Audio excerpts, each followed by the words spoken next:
बिस्मिल्लाहिर्रहमानिर्रहीम, अस्सलाम वालेकुम। अली सलमान जी टीवी के तमाम नाजरीन को जी स्पोर्ट्स में खुश आमदीद कहता है कि जहाँ पे पीर से जुमेरात तक रोजाना रात 11:05 पर हम इस महफिल को सजाते हैं आपके लिए और बात करते हैं उस दिन खेले जाने वाले मैचेस के हवाले से। और जैसा कि आपके इल्म है कि इस वक्त पाकिस्तान में क्रिकेट का फीवर उरूज पर है, फुटबॉल का फीवर उरूज पर है, क्योंकि अब जो है वो फाइनल की लाइनअप मुकम्मल हो चुकी है कि जहाँ फ्रांस ने जिस तरह से मोरक्को की टीम को शिकस्त दी और अब अर्जेंटाइन वर्सेज फ्रांस जो है वो टूर्नामेंट का ग्रैंड फिनाले खेला जाएगा। लेकिन इसके साथ साथ पाकिस्तान और इंग्लैंड की टीमों के दरमियान जो सीरीज जारी है इसके भी तीसरे और आखिरी टेस्ट मैच का आगाज होने जा रहा है और उम्मीद है कि पाकिस्तान की टीम दो मुसलसल टेस्ट मैचेस में शिकस्त के बाद इस कराची टेस्ट मैच में बाउंस बैक करेगी। और जब कराची टेस्ट की बात हो, कराची के पिचेस की बात हो, तो एक ऐसी शख्सियत इस वक्त हमारे साथ मौजूद है कि जिन्होंने बहुत ज्यादा क्रिकेट खेली, कराची के नेशनल स्टेडियम में मुख्तलिफ हैसियतों के साथ पाकिस्तान क्रिकेट बोर्ड से वाबस्ता रहे, पाकिस्तान की डोमेस्टिक क्रिकेट का एक बड़ा नाम, एक बड़े डिपार्टमेंट को हेड करते रहे।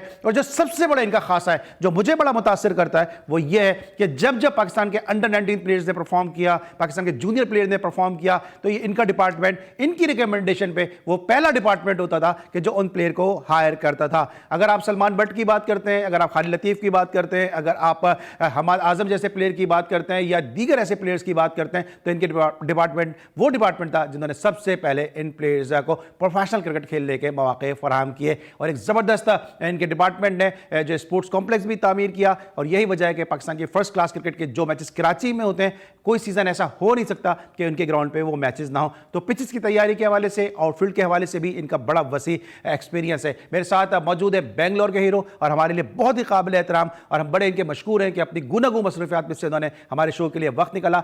इकबाल कासिम साहब हमारे साथ मौजूद है। अस्सलाम वालेकुम सर, कैसे हैं आप? वालेकुम सलाम सलमान। इकबाल भाई आपसे बात करेंगे क्योंकि बहुत वास्ट एक्सपीरियंस है इकबाल भाई का, क्रिकेट के हवाले से भी, एडमिनिस्ट्रेशन के हवाले से भी, मैनेजर भी रहे, कोच भी रहे और बड़े डिपार्टमेंट का स्पोर्ट्स डिवीजन का हेड भी करते रहे, क्रिकेट कमेटी को भी इन्होंने हेड किया। पिचेस के हवाले से इनका बड़ा वसी एक्सपीरियंस है, एक हमजहत शख्सियत के मालिक हैं और आज मुझे उम्मीद है कि बहुत कुछ होगा इस शो में। लेकिन सबसे पहले प्राइम का फॉर्मेट, आज की टॉप स्टोरीज।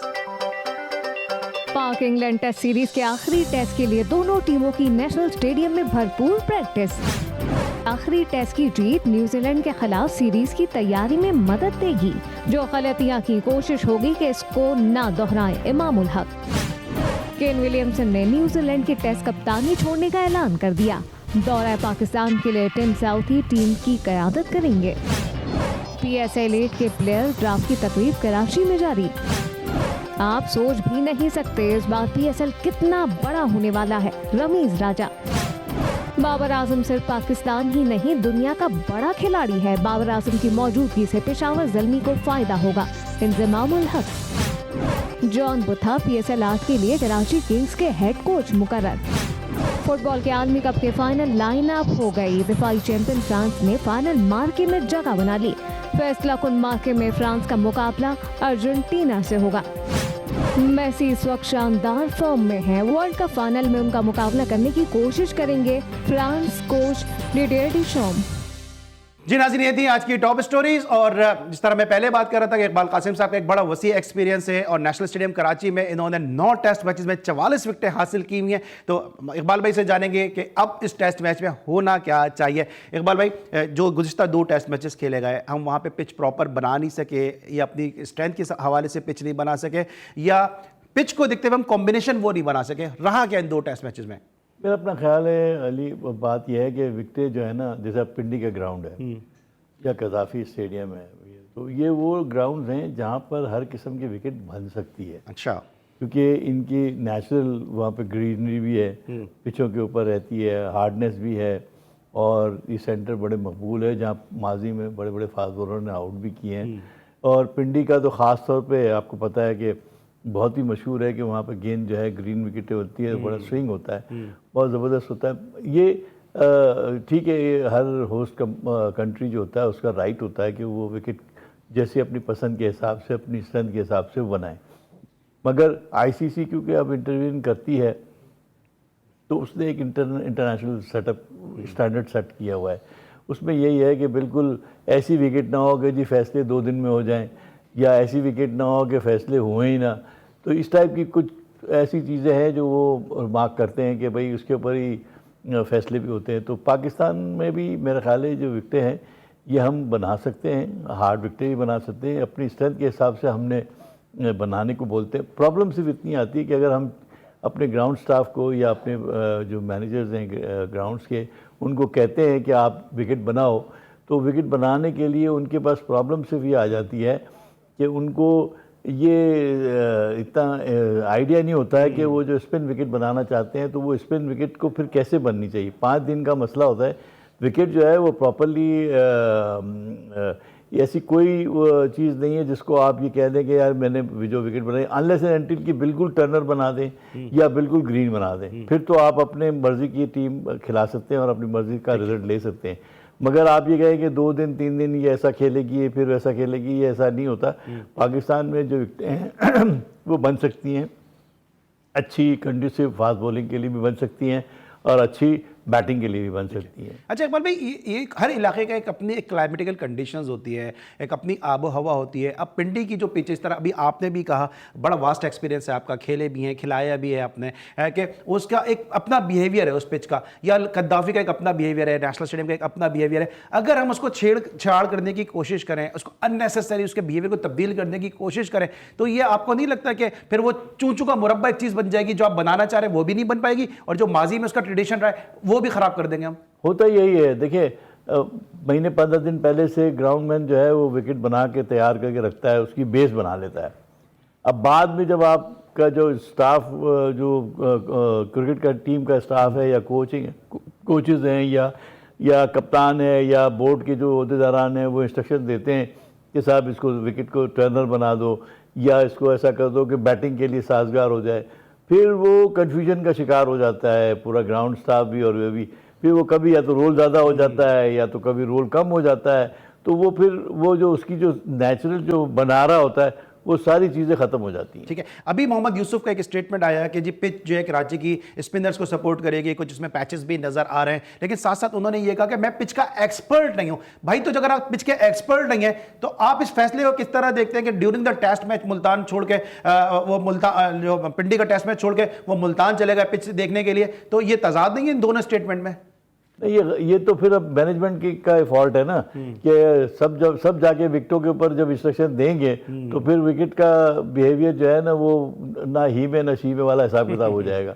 तो मेरा अपना ख्याल है कि किसी एक की जिम्मेदारी होनी चाहिए, फिर वो अकाउंटेबल होना चाहिए। अगर आगा जाहिद साहब को ये जिम्मेदारी दी गई है तो आप उनको सिर्फ इंस्ट्रक्शन दे देंगे भाई हमें बैटिंग विकेट चाहिए या हमें ग्रीन विकेट चाहिए या हमें टर्निंग विकेट चाहिए, फिर आप उनको डिस्टर्ब ना करें, तो फिर तो हो सकता है कि विकेटें उसके मुताबिक बन जाएं। लेकिन यहाँ चीफ सेलेक्टर अलग मशवरे दे रहे हैं, नदीम खान साहब अलग पहुंचे हुए हैं मशवरे दे रहे हैं, बैटिंग कंसल्टेंट अलग पहुंचे हुए हैं मशवरे दे रहे हैं, इवन चेयरमैन क्रिकेट बोर्ड पहुंचे हुए हैं वो मशवरे दे रहे हैं। तो इतने सारे जब मशवरे होंगे तो फिर आगा जाहिद को या chief curator Rawalpindi stadium Sarfaraz को हम दोष नहीं दे सकते हैं, क्योंकि इंग्लिश की बड़ी मशहूर मिसाल है, too many cook spoil the broth. Break लेंगे, जब वापस आएंगे मजीद बात करेंगे।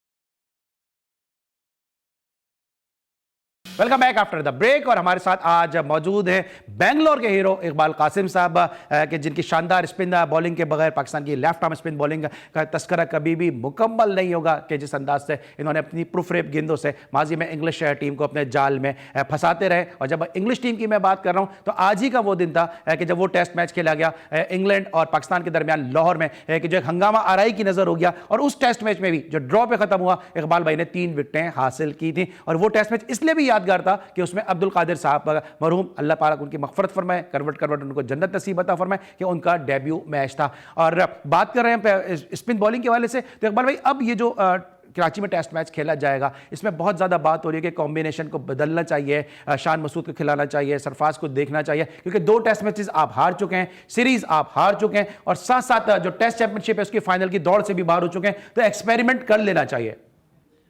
बात तो आपकी दुरुस्त है, अब तो सारे एक्सपेरिमेंट कर ही लें तो ज़्यादा बेहतर है, क्योंकि जो असल जो सीरीज़ थी वो तो आप हार चुके हैं। अब ये रिमेनिंग एक टेस्ट मैच है, कोई फ़र्क नहीं पड़ेगा अगर आप अपने जो लोग रह गए हैं जिनको आप देखना चाहते हैं उनको भी देख लें, और जिनकी तशनीगी रह गई है उनको भी खिला दें ताकि पता चले। लेकिन मेरा सिर्फ कहने का मकसद ये है कि ऐसी नौबत आती क्यों है।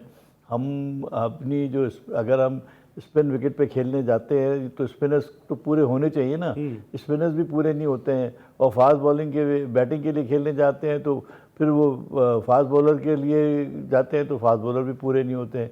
2 फास्ट बॉलर से आप मुल्तान का टेस्ट मैच आपने वो क्या नाम खेल लिया। और स्पिनर जो है वो पार्ट टाइम स्पिनर से खेलते हैं। पार्ट टाइम स्पिनर का टेस्ट मैच में कोई काम नहीं होता, फुल टाइम स्पिनर हो तो वो जवाब देते हैं। जैसे अबरार खेला है वो ठीक है, अच्छी बात है, आपने उसको ट्राई किया, अच्छा उसने परफॉर्म किया। तो लेफ्ट आर्म स्पिनर भी होना चाहिए रेगुलर, जो विकेट टेकिंग हो उसको लेके आए, जो जिम्मेदारी से 40 ओवर कर सके। तो ऐसे बॉलर जब तक आप बॉलिंग को पिच के मुताबिक नहीं खिलाएंगे तो कभी भी आपको टेस्ट मैच में कामयाबी नहीं होगी। टेस्ट मैच के लिए ये आप लंबी बैटिंग 8 तक करेंगे, उसका बेनिफिट नहीं, उससे आप बॉलर मिस हो जाता है आपका। तो आप बॉलिंग को स्ट्रेंथ करें, मैच जिताएगा बॉलर ही आपको। ठीक है। अच्छा गौरव, आपने लेफ्ट आर्म स्पिनर की बात की है, नवाज आपके डिपार्टमेंट से खेले, आपको लगता है कि नवाज इस वक्त फुल्ली तौर पे प्रिपेयर्ड है कि टेस्ट मैच खेलें, या नोमान अली को हमें खिलाना चाहिए था? नहीं, मेरा ख्याल है नोमान अली आपके पास इस वक्त रेगुलर स्पिनर था और वो टेस्ट मैच का बॉलर था, उसको खिलाए। तो ये जो है दूसरे वाले साहब जो है उनको तो आप T20 खिलाएं, वाइट बॉल बॉलर। वो ज़्यादा बेहतर है, उसके लिए वो मखसूस है। वो अब थोड़ी बैटिंग भी उन्होंने शुरू कर दी है, तो मैं समझता हूँ कि नोमान अली को खिलाते तो आपका रिजल्ट अच्छा होता। ठीक। अच्छा बोला, आप चीफ सिलेक्टर भी रहे, तो आपको क्या जो चीफ सिलेक्टर है हमारे मोहम्मद वसीम, उनका विजन क्या आपको नजर आता है, या आपको ऐसा लगता है कोई डिंग टिपाव पॉलिसी है कि जो PSL में परफॉर्म करे, T20 में परफॉर्म करे, उसको आप टेस्ट मैच खिला दें? एक छोटी सी बात मैं करना चाहता हूँ आपके तो प्रोग्राम में, आपने सुना होगा वो शकलन साहब का एक बयान मैंने सुना था कि उन्होंने, किसी ने सवाल किया कि आपने अबरार को क्यों नहीं खिलाया, तो उन्होंने कहा जी वो लाइन में जो लड़का आ रहा था पहले हमको उसको चांस देना चाहिए था। तो मेरा अपना ख्याल है कि थोड़ी करेक्शन होनी चाहिए कि लाइन की ज़रूरत नहीं है, रिक्वायरमेंट की ज़रूरत है। आपको ये देखने की ज़रूरत है कि कौन, आपको याद हो तौसीफ की और इलियास की बात, एग्जैक्टली मैं यही सवाल करने वाला था। तो इलियास जो है वो हालांकि रेगुलरली अनाउंस हुआ होता है, तौसीफ जो थे वो बाद में आए थे और एकदम जैसे आए तो लोगों ने, मुश्ताक साहब ने और ज़हीर अब्बास ने और इन लोगों ने देखा, उनकी आंख में वो एकदम चमक आ गई कि यार इससे हम फ़ायदा उठा सकते। तो पाकिस्तान के लिए खेलने गए ना, कोई क्लब क्रिकेट थोड़ी खेलने जा रहे हैं। तो आपको ये देखना है कि अगर कोई अच्छी आई आप इस्तेमाल करते, और अबरार को अगर आपने देखा होता तो आपको उसको पहले ही खिलाना चाहिए था और उसके साथ खिला लेते, कोई हर्ज नहीं था। अगर जफ़र महमूद को, लड़के को, जाहिद महमूद को खिला रहे तो आप उसको भी खिला लेते साथ, जिससे पहले आपने दूसरे मैच में खिलाया उसको भी खिला के आप बेनिफिट उठा लेते। तो वो ये ज़रूरी है, ये इन लाइन वाला मामला जो है ना, ये मुझे समझ में, इन लाइन वाला मामले में तो फिर बहुत सारी चीज़ें आ जाती हैं। और फिर ये है कि अगर इन लाइन वाले मामले में से आप लाइन में जो अच्छा कर रहा था उसको निकालते क्यों है, फिर आप उसको भी रहने दें। शान मसूद अगर अच्छा परफॉर्म कर रहा था तो आप उसको टेस्ट मैच में रहने देते ना। आप वो क्या करते हैं कि शिफ्टिंग इतनी हो जाती है कि ये समझ नहीं आता कि अब अगला मैच खेलेगा कौन, किसने करना है, क्या करना है। अच्छा सर, आप लाइन की बात कर रहे हैं ना, तो फिर इसी तरह बात है कि अगर लाइन की बात है तो फिर सरफराज अहमद तो पहले से लाइन में लगे हुए थे, फिर मोहम्मद हारिस आके कैसे खेल गए? तो आपको लगता है, अब मैं ये सवाल, क्योंकि आपने हर तरीके का दौर क्रिकेट में देखा है, पाकिस्तान क्रिकेट के आपने उस दौर में रहे कि जब पूरी तरह से ड्रेसिंग रूम में सियासत उरूज पे थी। मेरे ही शो में आके सरफराज नवाज साहब ने, जिनका पंजाब से ताल्लुक है, मुसलसल उन्होंने लाहौर से क्रिकेट खेली है, कराची से उनका दूर दूर तक ताल्लुक नहीं, उन्होंने आके कहा कि जी कराची के प्लेयर के साथ ज्यादती हो रही है। आपको लगता है कि कुछ ज्यादती वाला सिलसिला है या कुछ और मसला है कि सरफराज को आपने बाहर कर दिया और अचानक से आपने, जिसको कप्तान एक हफ्ते पहले कह रहा है कि इसको अभी बहुत टाइम है पाकिस्तान की टीम से खेलने के लिए, उसको आपने फौरन डेब्यू करा दिया? वो तो देखिए, वो उन्होंने कप्तान चेंज करना था उनको। नहीं सर, ये मैं डेब्यू की बात कर रहा हूँ, ये जो अभी डेब्यू करा दिया फौरन जो है हारिस का, और सरफराज को साइड कर दिया। तो वही मैं बता रहा हूँ कि अगर उन्होंने जब सरफराज को हटा ही दिया तो वो कोई ना कोई तो एक्सक्यूज चाहिए था, उनको रिप्लेसमेंट चाहिए था। उन्होंने वो एक लड़के को ला के खिला दिया। खिलाना, वो तो देखिए प्लेयर तो हमारे पास अवेलेबल है, बात यह है कि एक्सपीरियंस के साथ खिलाना चाहिए। मेरा किसी से कोई वो नहीं है, आप भले अगर आउटस्टैंडिंग है तो बेशक आउट ऑफ द लाइन आप खिला दें, क्योंकि उससे आपने पाकिस्तान के लिए काम लेना है। मगर सिर्फ इसलिए कि यार क्योंकि सरफराज को हमने निकाला है तो हमको एक लड़का खिला दे, और आपने उसको वर्ल्ड क्लास भी बना दिया था। अगर आपको याद हो तो जितनी तारीफें और जितनी वो हो रही थी कि ये तो ऐसा है कि बस अब पता नहीं कल को वो रिजवान को भी टेक ओवर कर लेगा, मगर फिर बाद में आपने अपनी ही नफ़ी करते हैं, तो ये गलत है। जो अपना सिलसिला है वो उसको सही करना चाहिए, और एक जिस तरह दुनिया में चलता है सिस्टमेटिक चलना चाहिए ना। आप कोई खिलाड़ी एकदम आउट ऑफ द वे अचानक ही मुझे नज़र आता है कि आज ये फला आदमी का डेब्यू हो गया। अब मोहम्मद अली का डेब्यू हो गया। मोहम्मद अली 2007 में फर्स्ट क्लास क्रिकेट खेली है उसने, 22 में वो पाकिस्तान खेल रहा है, 15 साल उसकी उम्र हो गई, 20-25 साल 22 साल का वो होगा, तो पहले आप उससे क्या फ्यूचर निकालेंगे आप? ठीक है। तो सर यही सवाल है कि फिर आप चीफ सिलेक्टर भी रहे, जो भी मौजूदा चीफ सिलेक्टर है मोहम्मद वसीम, उनका कोई विजन आपको नजर आता है, कोई उनकी फ्यूचरिस्टिक अप्रोच नजर आती है, या वही मैं सवाल रिपीट करूंगा कि डिंग टिपाओ पॉलिसी है कि बस जिसका मीडिया ने हाइप बना दी, चेयरमैन साहब ने कह दिया, बाबर आजम ने कह दिया, उसको खिला दिया? मेरा अपना ख्याल है कि वो जब ये मशावरत तो करते ही हैं ना, जाहिर है, तो वो मशावरत में कोच भी होते होंगे, कप्तान भी होते होंगे, तो ऑब्वियस ही बात है कि वो फिर वो अपनी पॉलिसी बयान करते होंगे तो ये गिवन कर देते होंगे, मगर अपना विजन इंसान का होना चाहिए। उन्होंने खुद टेस्ट क्रिकेट खेली भी है।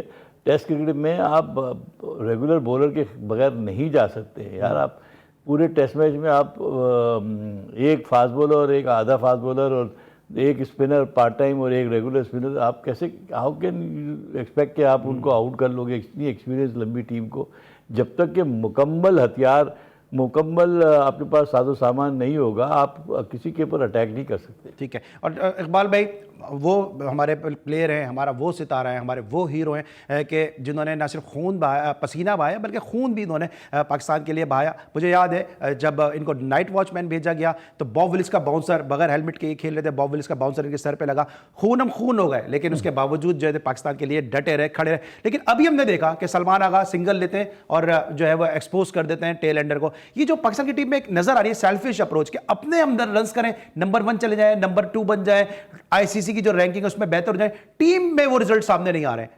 वो देखिए, ये जो है ना, ये जिम्मेदारी की बात है। जब आपको ये एहसास होगा कि यार मैं पाकिस्तान के लिए खेल रहा हूँ और मेरे को ये रिस्पॉन्सिबिलिटी है, तो वो रिस्पॉन्सिबिलिटी को निभाना होता है। फिर वो निभाने का तरीका आपको, मुझे याद है मेरा पहला टेस्ट मैच था, मेरा डेब्यू था, आसिफ इकबाल जब मैं बैटिंग करने गया तो खेल रहे थे, तो वो उन्होंने मुझे जैसे ही मैंने 2 बॉल खेले ऐसे ही मुझे बुला के कह दिया कि भाई आपको सिर्फ मेरे साथ देना है। सारा काम उन्होंने तकरीबन 90, हाँ उन्होंने संभाला, और मेरा तो काम ही कोई नहीं था उसके अंदर, सिवाय ऐसे कि 2-3 बॉल मिलते थे वो रोक लिए। ऐसी रिस्पॉन्सिबिलिटी लेने की आदत हो जाएगी तो फिर ये काम ख़त्म हो सकता है। बाकी और ये सब शुरू होता है नीचे से, जहाँ से आप फर्स्ट क्लास क्रिकेट खेलते हैं वहाँ से आपको आदत पड़नी चाहिए। ठीक है इकबाल, यही वजह थी कि लाहौर का टेस्ट मैच हो जहाँ पे आपने और तौसीफ भाई ने टेस्ट मैच बचाया अगेंस्ट ऑस्ट्रेलिया, बॉब विलिस का बाउंसर आपके सर पे लगा, आप डटे रहे, हटे नहीं, कि उस वक्त टीम का माहौल क्या था और अब आपको क्या तब्दीली नजर आती है? नहीं, उस वक्त क्रिकेट जो है ना, क्रिकेट तो वही खेली जा रही जो पहले खेली जा रही थी, वो भी खेली। अब से ये माइंडसेट जो है वो बस ऐसे ही हो गया कि हम बस अपनी जगह को मजबूत कर लें, किसी तरीके से हम सेटल हो जाएं टीम के अंदर। तो मेरा अपना ख्याल है ये एटीट्यूड जो है ना, इसकी वजह से ज़रा, और थोड़ा ये कि बहुत जल्दी लोग जो है ना, बगैर एक्सपीरियंस गेन किए हुए एकदम एक मैच में 4 डेब्यू हो जाएं, 3 डेब्यू हो जाएं, तो फिर इससे इफेक्ट तो पड़ता ही है। अच्छा, हर दौर में तो ऐसा रहा है कि कप्तान के जो फेवरेट होते हैं वो जरूर टीम का हिस्सा होते हैं। अभी हम देख रहे हैं कि असद शफीक से अगर परफॉर्म नहीं हुआ वो बाहर हो गए, जो अजहर अली हैं वो जो है वो टीम का हिस्सा है और उनको 100 टेस्ट कराने की कोशिश की जा रही है। क्या नजर आ रहा है आपको अजहर अली का future as a former chief selector? अब तो कोई नहीं, अजहर अली का क्या, 100 कर भी लेंगे तो क्या फ़र्क पड़ना है, ना भी करें तो कोई फ़र्क थोड़ी पड़ेगा। वो जितना उन्होंने माशाल्लाह नाम कमाया वो तो रहना ही रहना है। ठीक है, तो अब इस टेस्ट मैच में क्या जो है वो अप्रोच होनी चाहिए, क्योंकि चेयरमैन साहब ये कहते हैं कि जी T20 वाली अप्रोच होनी चाहिए, इंग्लैंड को देख के हमें अपनी अप्रोच को तब्दील करने की जरूरत है। कप्तान और जो आपके बैटिंग कंसल्टेंट है मोहम्मद यूसुफ, वो ये कहते हैं हम किसी को देख के अपनी अप्रोच को चेंज नहीं करेंगे। तो कंफ्यूजन सी नजर आ रही है पाकिस्तान टीम में इस वक्त। देखिए, अगर आपने क्रिकेट को, अगर लोग इन खिलाड़ियों को दिखाएं कि बैटिंग कैसे करते हैं, ज़रूरी नहीं होता T20 का मतलब ये नहीं है कि चौके छक्के ही मारना है। T20 का मतलब ये है कि आपने स्पीड आपने तेज़ करनी है, रन बनाने की रफ्तार को तेज़ करना है, बोर्ड को टिकल अराउंड करना है।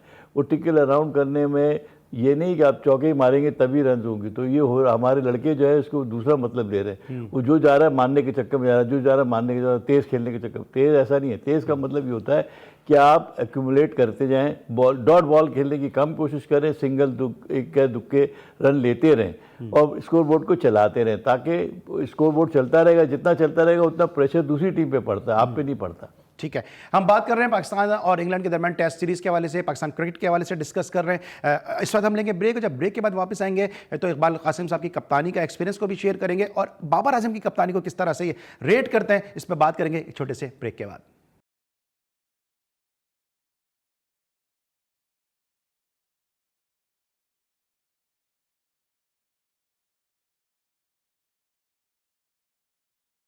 Welcome back after the break. और ब्रेक पर जाने से पहले हम बात करते हैं पाकिस्तान टीम की परफॉर्मेंस के हवाले से, अप्रोच के हवाले से, और अब बात करेंगे बाबर आजम की कैप्टनसी को लेकर बहुत ज़्यादा ले दे हो रही है, क्योंकि वो मुसलसल हर मैच को हारने के बाद ये कहते हैं कि वो अपनी गलतियों से सबक सीख रहे हैं। इकबाल भाई, एज ए प्लेयर तो ठीक है, एज ए बैट्समैन तो उनकी सलाहियतों के बारे में कोई शक व शुबा नहीं, लेकिन आपने नेशनल बैंक को एक अरसे तक लीड किया है, कराची के साथ आप एक अरसे तक एसोसिएट रहे हैं, एज ए कैप्टन किस तरह रेट करेंगे बाबर को? देखिए, I want to be fair. हमारे सिस्टम के अंदर ऐसी सलाहियत नहीं है कि कप्तान निकल के खुद उभर के आए, सामने नज़र आए कि हम कहें हाँ ये कप्तान है। सबके एल प्लेट लगी होती है, जो भी आता है वो आता है, वो आके प्रैक्टिकल करता है और सीखता है। कुछ होते हैं जो बहुत एग्रेसिव माइंड के साथ आते हैं, कुछ ऐसे होते हैं जो डोसाइल होते हैं, वो आहिस्ता आहिस्ता सीखते हैं। बाबर आजम क्योंकि खुद बैट्समैन रहे हैं और ख़ुद अच्छा परफॉर्म कर रहे हैं, लीडिंग फ्रॉम द फ्रंट की कोशिश करते हैं, तो इसमें वो फैसले भी बहुत तेज़ी के साथ ही तेज़ करने की कोशिश कर रहे हैं। आई थिंक उनको चाहिए कि थोड़ा सा धीमापन रखें और इसको क्लब क्रिकेट की तरह ना लें। पाकिस्तान इज़ ए कंट्री को रिप्रेजेंट कर रहे हैं आप, 20-22 करोड़ आवाम के कप्तान हैं, तो आपको फैसले भी करने हैं तो उसी तरीके से करने हैं कि उसमें नज़र आए कि यार बुर्दबारी हो, कोई थमाव होना चाहिए। अगर आप एकदम चेंजेस करते रहेंगे या आपका विजन नहीं होगा कि आपको बॉल कब चेंज करनी है। अब जैसे मिसाल के तौर पे मेरा एक छोटा सा मेरी ऑब्जर्वेशन है कि जब आप स्पिनर लगाते हैं तो स्पिनर को का प्रेशर भी तो डालना है ना आपने। जब तक आप बैट एंड पैड दोनों साइडों पे नहीं लेंगे, आप यकीन करें कि ये बैट्समैन जो है ना पाँव हिलाते ही रहेंगे, आप निकल के मारते रहेंगे। जब आप दो प्लेयर सामने खड़ा कर दें और बॉलर एक्यूरेट गेंद करे, अच्छी गेंद करे लाइन के साथ, तो फिर इनको निकलने में भी प्रॉब्लम होगी, प्रेशर भी होगा।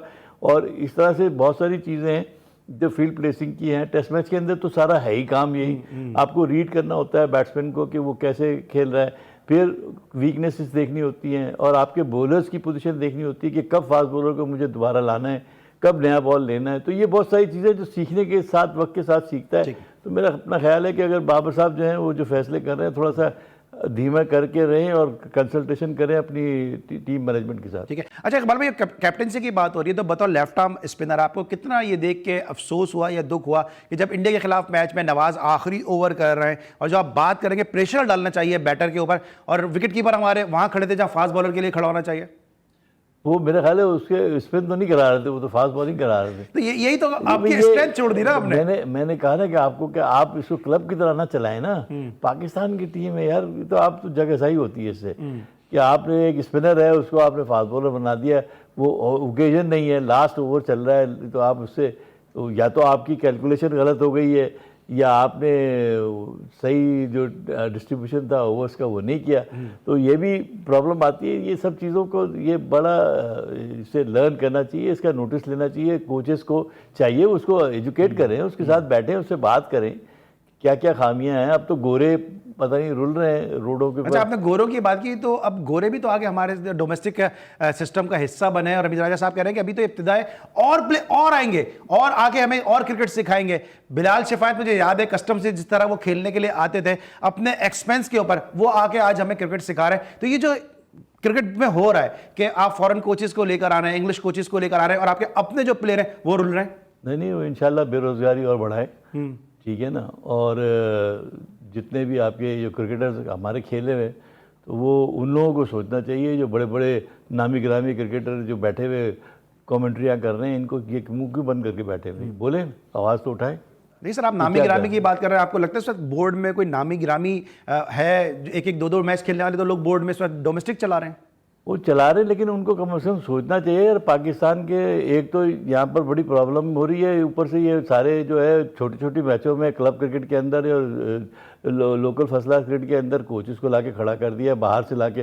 भाई क्या है वो, कौन सा ऐसा आसमान गिर गया, तूफान आ गया, वो कौन सी नई टेक्निक सिखा रहे हैं, क्या कर रहे हैं, कर क्या रहे हैं वो? ठीक है। तो अच्छा, फॉर्मर क्रिकेटर्स की जॉब आप इस तरह खत्म कर रहे हैं कि आप पॉल निक्सन को लेकर आ रहे हैं और दूसरे वो सिर्फ अपनी फेस सेविंग करते हैं और क्या कर रहे हैं यार। लेकिन और मेरा यही सवाल है, और जो करंट क्रिकेटर है, नौजवान है, उनको आप डिपार्टमेंट का स्पोर्ट्स खोल नहीं रहे। आप बड़े डिपार्टमेंट को हेड करते रहे, स्टेट ऑफ द आर्ट आपने ग्राउंड बनाया, स्पोर्ट्स कॉम्प्लेक्स पूरा बनाया। क्या देख रहे हैं कि प्राइम मिनिस्टर साहब ने कह भी दिया, खुल के कह दिया कि जी डिपार्टमेंटल स्पोर्ट्स को बहाल होना चाहिए। अभी तक कोई संजीदा पेशरफ्त क्रिकेट बोर्ड की जानिब से सामने नहीं आई। नहीं आएगी सर, वो किधर से आएगी, कहाँ से आएगी? तो रीजन क्या समझते हैं इसका? इसका रीज़न ये है कि जब तक वो आपका कॉन्स्टिट्यूशन जो है वो बना हुआ है, वो उसमें तो गुंजाइश ही नहीं, वो किधर से जवाब देंगे वो क्यों खत लिखेंगे भाई? ठीक है। लेकिन अगर आप इस वक्त क्रिकेट कमेटी के हेड होते हैं या बोर्ड के साथ अगर वाबस्ता होते हैं, ये पिचेस का जो मामला सामने आ रहा है, डिपार्टमेंटल क्रिकेट का जो मामला सामने आ रहा है, ये भी अभी जो जूनियर प्रीमियर लीग करा दी है उससे जो पैसे का ज़िया हुआ, इसको आप किस तरह देखते हैं? फिर वीमेंस लीग की बात हो रही है, पाकिस्तान की वीमेंस टीम जो है वो थाईलैंड से आ रही है, लेकिन यहाँ पर ये वीमेंस लीग की बात हो रही है। भाई देखिए, ये तो कोई अकाउंटेबिलिटी तो है ही नहीं ना। अब बोर्ड ऑफ डायरेक्टर्स जो हैं, कौन से ऐसे ताकतवर बोर्ड ऑफ डायरेक्टर जो इनके सवाल करेंगे भाई ये क्या हो रहा है, क्या नहीं हो रहा है? सारे तो अपनी, हर चीज़ तो आपकी अपनी है, टीमें आपकी अपनी है, पैसा आपका अपना है, लड़कों कंपटीशन आपका अपना है, एम्पायर आपके अपने हैं, सारे चीज़ें एक कंपनी है, ईस्ट इंडिया कंपनी जैसे। एक चीज़ है ना सर जो दूसरों की है, वो ग्राउंड तो आपसे ले रहे हैं ना। नहीं, ग्राउंड कुछ नहीं, सभी इनके हैं भाई। ये जो जिस तरह से इंडिया पाकिस्तान बनने से पहले ईस्ट इंडिया कंपनी आई थी, ऐसे ही ये कंपनी पूरी इनकी है, पूरे क्रिकेट के ये ठेकेदार हैं, सब हर चीज़ को कंट्रोल किया हुआ है इन्होंने, चला रहे हैं। वो चलाने दो, खत्म बात, क्या है, जैसे चल रहा है चले दो। ठीक है। अच्छा इकबाल भाई, आपने मुख्तलिफ अदवार देखे हैं, मुख्तलिफ चेयरमैन के, मुख्तलिफ प्रेसिडेंट के जो क्रिकेट बोर्ड से वाबस्ता रहे। एक बड़ी उम्मीद थी जब रमीज़ राजा साहब आए थे, पढ़ा लिखा आदमी है, विजनरी आदमी है, उस दौर का MBA, जब लोग इतना MBA भी नहीं करते थे, एक मिस्टर क्लीन रहे उस दौर में जब फिक्सिंग के मामला इतने ज़्यादा थे। आपको मायूस किया रमीज़ राजा साहब ने अपनी पॉलिसी से, या आप समझते हैं कि ठीक है बेहतर चेयरमैन है? भाई मुझे तो इस बात से मायूस किया कि ये आए थे तो इनको लोकल बेसिस के ऊपर सबको ख्याल करना चाहिए था, नहीं ये ला के फॉरेनर। अब बताइए, फर्स्ट क्लास क्रिकेट में भी आपने ला के फॉरेनर का क्या इम्पैक्ट है? कोई मुझे समझा तो दे कोई। इतने पैसे देने हैं, अभी जूनियर लीग पे आपने इतने पैसे खर्च कर दिए, अब आपने ये और खामोशी से लाते हैं, लाके मुझे तो आज तक पता नहीं चला, मैं तो अभी पहली बार सुन रहा हूँ कि भाई ये फॉरेनर्स भी आए हुए इधर। तो ये तो कहाँ हैं वो, इतने छुपे हुए क्यों हैं? वो क्यों नहीं आते हैं पब्लिक में बात करने के लिए? एक चीज़ और भी है कि आप जो नया सेटअप है उसमें जो आपके रीजन के कोचेज हैं वो आपके सिलेक्शन कमेटी के मेंबर भी हैं, लेकिन आपको उन पे एतमाद नहीं है। फॉरेन कोचेज लेकर आ गए जो सेंट्रल पंजाब में और सिंध की टीम के साथ वो बतौर कोच मुंसलिक कर दिया आपने। I have no idea sir, मुझे तो कोई आइडिया नहीं है, ये उन्हीं को सवाल करें। बल्कि मैं तो सिर्फ इतना कहूँगा कि 6 कोचेज जो 6 टीमों के साथ जो कोचेज नीचे लगे हुए हैं, उनको चाहिए प्रेस कॉन्फ्रेंस करें, बताएं हमें कि हम लोगों ने ये काम किया है, तो हमें बस समझ भी आए कि हाँ यार ये तरक्की हुई कोई। ठीक है। अच्छा, आप बेंगलोर के हीरो हैं, इंडिया के खिलाफ माजी में बड़ी ज़बरदस्त सीरीज़ रही। इंडिया की अगर हम क्रिकेट देखते हैं, अब डोमेस्टिक का बड़ा नाम है, क्या फ़र्क है इंडिया की डोमेस्टिक क्रिकेट में, पाकिस्तान की डोमेस्टिक क्रिकेट में? क्या हमें ऑस्ट्रेलिया का मॉडल लेकर आते हैं, हम इंग्लैंड के मॉडल को फॉलो करते हैं? पिचेस के हवाले से हम बात करते हैं कि ड्रॉप इन पिचेस आ जाए, वो न्यूजीलैंड का, ऑस्ट्रेलिया, इंग्लैंड, न्यूजीलैंड, ये 3 मॉडल्स तो हम इस वक्त अपने क्रिकेट बोर्ड में देख ही रहे हैं, जिसके बड़े ये दाई हैं, बड़े शौकीन है कि इनको अडॉप्ट किया जाए। आपको नहीं लगता कि इंडिया क्रिकेट इस तरह फ्लरिश कर रही है? तो आप पड़ोसी मुल्क की तरफ देख लें। पड़ोसी मुल्क की तरफ क्या देखें, पड़ोसी मुल्क में तो क्रिकेट जो है सेटअप है, उनकी एसोसिएशन बहुत मजबूत है, वो उनका कंपटीशन एसोसिएशनों के दरमियान होता है। यहाँ तो बोर्ड की टीम अपनी है, बोर्ड का ही कंपटीशन है, बोर्ड के ही एम्पायर हैं, बोर्ड के ही रेफरी हैं, कोई अकाउंटेबिलिटी नहीं है भाई, किसी को कुछ नहीं बोलने का ज़रूरत है ना। कंपटीशन में कोई अच्छा हो रहा है, प्लेयर आराम से एंजॉय कर रहा है, कोचेज अपनी जगह एंजॉय कर रहे हैं, क्या मतलब मुझे आप बताएं तो कोई थ्रिल है, कोई किसी चीज़ की कोई प्रोडक्शन हो रही है तो बता दें। तो कोई नज़र आ रहा है, कोई स्पिनर तो आपको मिल नहीं रहा। अब कहाँ किधर, अब छोड़ो यार अली भाई, आप कुछ और बात चले, इकबाल कासिम साहब भी काफी मायूस नजर आ रहे हैं। Sir thank you so much, आज के शो को आपने रौनक बख्शी, जीनत बख्शी। आज चूंकि PISL की भी ड्राफ्टिंग हो रही है, शो का वक्त कम था, इकबाल साहब की जो एक शख्सियत थी, एक ऐसी शख्सियत थी कि हमारे पास इतना वक्त नहीं था कि हम इस पर बात करते। लेकिन आज जो PSL की ड्राफ्टिंग में हुआ कि उन्होंने टूटे हुए सोफे रखे हैं, जो जर्नलिस्ट थे उनके लिए एक सहारे के साथ सोफों को खड़ा किया गया, मच्छरों में बिठाया गया, और जहां पे आम लोग बैठे थे उनसे दूर बिठाया गया है पाकिस्तान के शहर कराची के स्पोर्ट्स के साफियों को। ये इंतजाम थे पाकिस्तान सुपर लीग में ड्राफ्टिंग के मौके पे। इस पर जरूर मैं इंशाल्लाह अगले शो में जरूर बात करूंगा, क्योंकि आज वक्त बड़ा महदूद था। आज के लिए इजाजत दीजिए अली सलमान को, इंशाल्लाह नेक्स्ट वीक आपसे मुलाकात होगी। अपना बहुत ख्याल रखिए, अल्लाह हाफिज।